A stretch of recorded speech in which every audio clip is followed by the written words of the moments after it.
আসসালামু আলাইকুম। পরিবারকে সময় দেওয়া।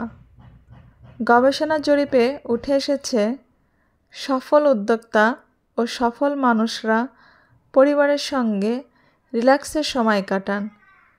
তারা মনে করেন পারিবারিক সম্পর্কগুলো এমন, যা একজন মানুষকে সফল হতে সবসময় সমর্থন ও সহযোগিতা করে।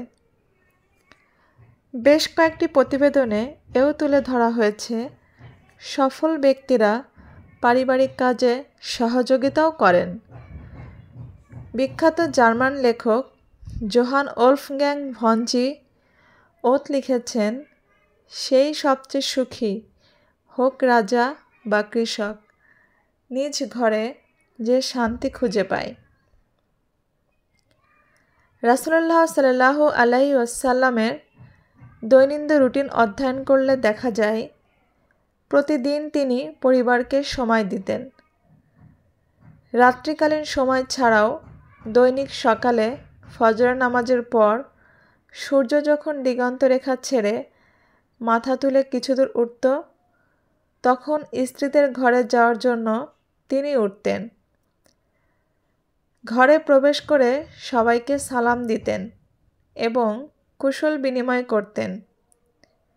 আবার আসরের নামাজের পর তিনি স্ত্রীদের ঘরে যেতেন, তাদের খোঁজ খবর নিতেন এবং প্রয়োজন পূরণ করতেন। স্ত্রীদের সঙ্গে রাসূলুল্লাহ সাল্লাল্লাহু আলাইহি ওয়াসাল্লাম আনন্দঘন সময় কাটাতেন এবং কোনো কোনো স্ত্রীর সঙ্গে জ্ঞানগর্ভ আলোচনাও হতো। এছাড়া এশার নামাজের পর তিনি স্ত্রীদের কুশলাদি জেনে প্রয়োজন থাকলে পূরণ করতেন। আসওয়াদ রাদিয়াল্লাহু আনহু থেকে বর্ণিত, তিনি বলেন, আমি আয়েশা রাদিয়াল্লাহু আনহাকে জিজ্ঞেস করলাম, রাসূলুল্লাহ সাল্লাল্লাহু আলাইহি ওয়াসাল্লাম ঘরে থাকা অবস্থায় কি করতেন? তিনি বললেন, ঘরের কাজকর্মে ব্যস্ত থাকতেন, অর্থাৎ পারিবারিক কাজে সহায়তা করতেন, আর নামাজের সময় হলে নামাজের জন্য যেতেন।